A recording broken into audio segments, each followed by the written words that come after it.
Hola, soy Vincent Yang y en esta ocasión les voy a hablar sobre un tema en especial, del cual muchas personas hemos de haber escuchado, pero no sabemos a ciencia cierta el significado de lo que vamos a hablar. Y el tema es la naturaleza de la luz. La determinación de la naturaleza de la luz ha traído una gran controversia hacia la historia de la ciencia. La formulación de estas hipótesis por diferentes autores en diferentes tiempos y por diferentes momentos se han ido desechando o mejorando a medida que han venido distintas hipótesis.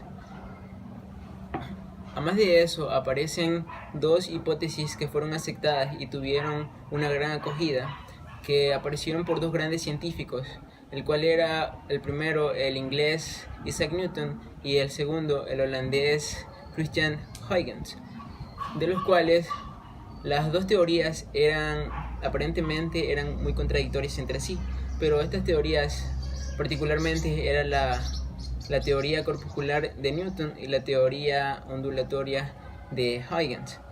Estas dos sirvieron como base para fundamentar muchas opiniones de las cuales ya se venían dando posteriormente a aquello.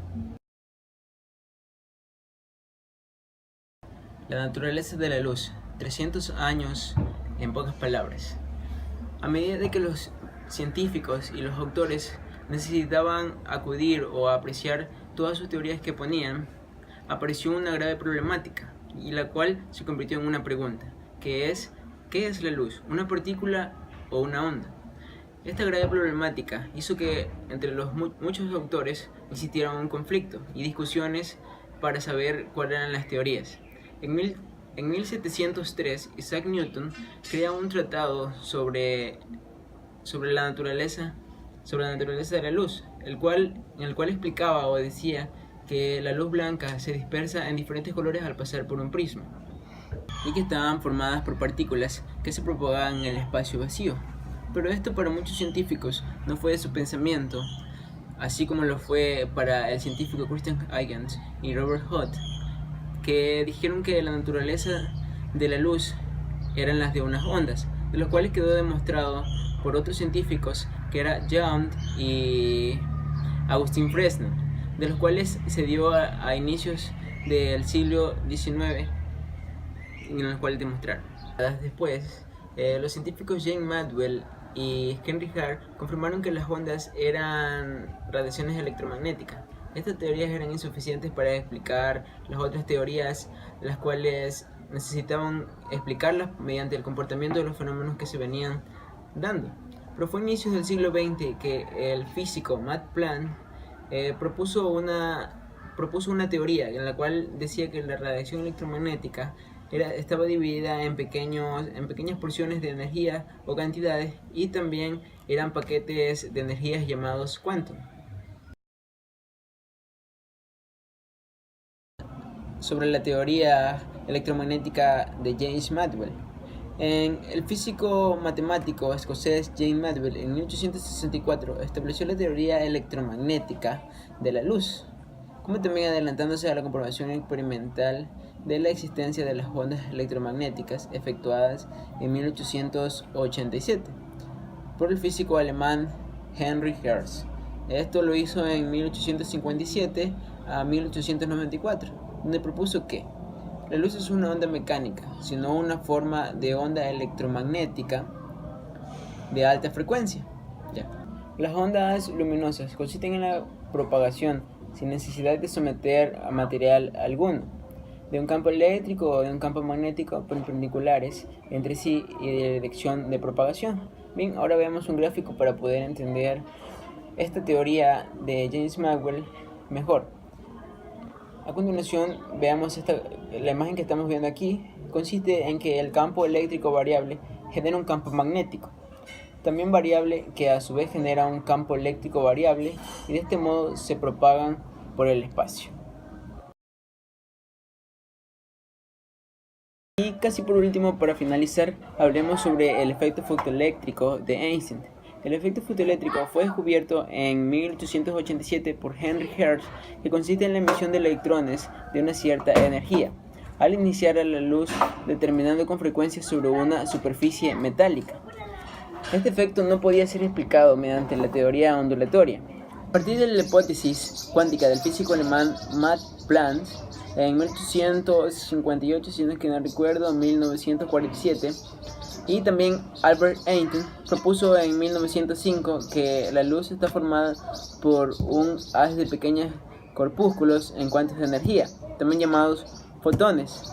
Y por último está más de decir que en esta misma época el físico Lewis dotó el nombre a estas partículas, a estos fotones como partículas, de los cuales se dispersaban en el vacío a 300.000 kilómetros por segundo y su masa era 0.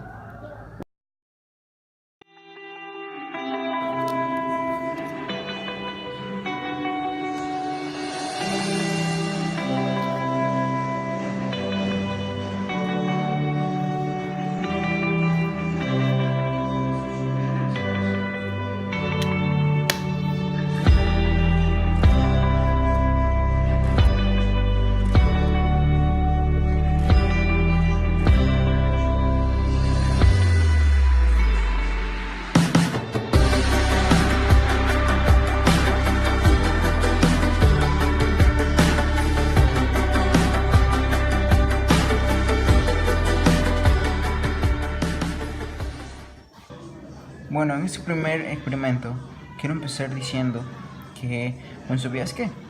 La refracción es un proceso indispensable ya que permite el aumento en los lentes para que quienes son personas que no ven correctamente y necesitan usarlos, además del maravilloso fenómeno del arco iris. Todo este proceso visual está basado en la refracción y el doblamiento de la luz, así que ahora vamos con la explicación de este experimento del cual hemos visto. Como podemos observar, esto sucede por la refracción, que es el experimento del cual estoy hablando. Cuando la luz es tapada por el papel o la cinta que vemos en el centro del CD, escapa por los costados utilizando la refracción en el CD, para la redundancia. Así podemos ver los colores del arco iris como los que estamos viendo en los extremos que están allí. Y la luz choca en las cosas, lo cual nos permite ver sus formas reales. Así que los colores que estamos viendo ahí, los pequeños colores que vemos, así como los colores del arco iris, son los verdaderos colores de la luz.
Como podemos ver en este experimento, nos preguntamos ¿qué podemos observar aquí?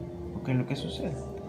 Esto sucede gracias a la refracción, como pudiste observar en lo que sucedió, porque la moneda se encontraba debajo del recipiente. Al llenar el recipiente con el agua, los rayos que provienen de la moneda han pasado por el aire, del vidrio al agua, del agua al vidrio y del vidrio al aire. Por todos los cambios de medio, los rayos se desvían y no alcanzan a percibir la vista. Como estamos viendo aquí, ahí no se ve, pero ahí sigue. Bueno, espero que hayan podido entender lo poco que puedo aportar en este video y que les haya gustado, así que gracias.